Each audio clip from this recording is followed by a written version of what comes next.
Margot cherchait partout son doudou lapin. Elle avait regardé sous le lit, dans le coffre à jouets, même dans le panier de linge sale. Rien. Il ne peut pas avoir disparu comme ça, dit-elle en poussant de toutes ses forces sa grande armoire en bois. C'est alors qu'elle la vit, une petite porte dorée, pas plus haute qu'elle, qui brillait doucement contre le mur. Comment avait-elle pu ne jamais la remarquer? Margot tourna la poignée en forme de cœur. La porte s'ouvrit sur un couloir extraordinaire qui semblait s'étendre à l'infini. Des centaines de portes de toutes les couleurs s'alignaient de chaque côté, rouge pompier, vert prairie, jaune citron, violet prune. « Bonjour petite curieuse », fit une voix douce. Margot sursauta. Un chat gris perle avec des lunettes rondes et une écharpe violette était assis sur un tabouret, un grand livre ouvert devant lui. « Je m'appelle Papyrus, je suis le bibliothécaire des souvenirs. Bienvenue au palais des souvenirs oubliés. Chaque porte ici contient quelque chose que quelqu'un, quelque part, a oublié. Des souvenirs? Mais comment on peut oublier un souvenir? Demanda Margot, intriguée. Oh, ça arrive tout le temps. Quand on grandit, certains souvenirs glissent doucement de notre mémoire. Ils viennent se réfugier ici, en attendant qu'on se souvienne à nouveau. Margot s'approcha d'une porte rose bonbon. Je peux regarder? Bien sûr. Mais attention, il est facile de se perdre dans ses souvenirs. Elle ouvrit la porte rose et poussa un cri de joie.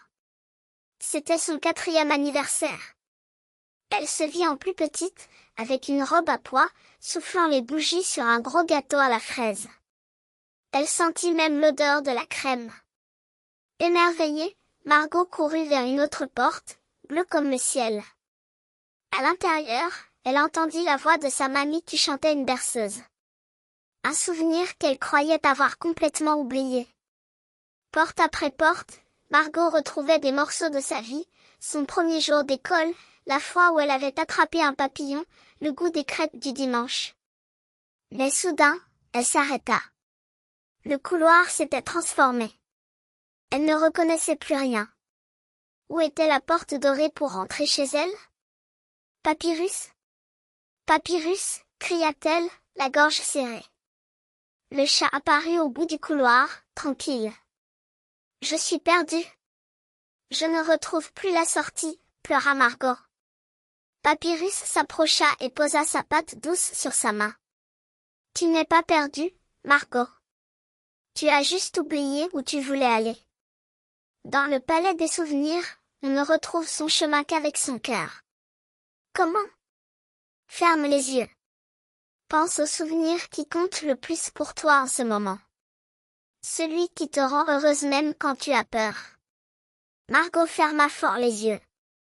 Elle pensa au câlin de sa maman le soir, à ses bisous qui sentent bon, à sa voix qui dit « Je t'aime mon trésor » avant d'éteindre la lumière. Quand elle ouvrit les yeux, une porte s'était illuminée juste devant elle, d'une lumière chaude et dorée. Elle se jeta dans les bras de Papyrus. « Merci. Reviens me voir quand tu veux, petite Margot.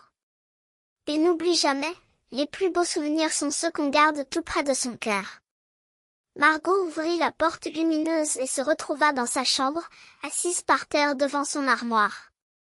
Dans ses bras, son doudou lapin qu'elle serrait très fort. Depuis ce jour, chaque soir avant de dormir, Margot ferme les yeux et range soigneusement dans son cœur les beaux moments de sa journée, comme des trésors précieux qu'elle ne veut jamais oublier.